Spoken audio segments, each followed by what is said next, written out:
Welcome to the Genius Factory. Enjoy the video.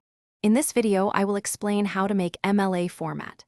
MLA, or Modern Language Association, style offers a standardized approach to academic writing. It is primarily used in the humanities, such as English studies, to ensure consistency in document formatting and source citation. Adhering to these guidelines helps you present your work clearly and professionally, while also giving proper credit to the ideas of others. This guide will walk you through the essential steps. Let's start with the basic document setup.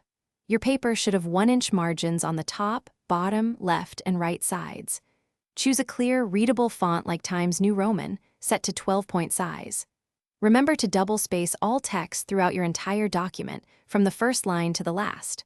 Also, create a running head with your last name and the page number, placed 1/2 inch from the top and flush with the right margin on every page.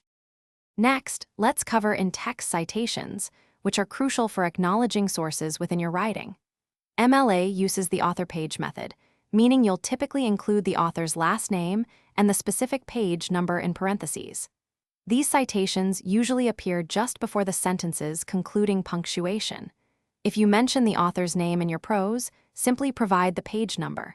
For electronic sources without page numbers, only the author's last name is needed. Finally, we arrive at the works cited page, which provides full bibliographic information for every source you've cited. This page should start on a new sheet at the very end of your paper, titled Works Cited and Centered. All entries must be alphabetized by the author's last name or by the title if no author is present.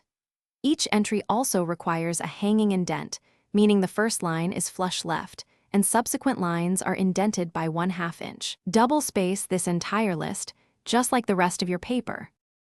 Thanks for watching. If you found this helpful, don't forget to like and subscribe.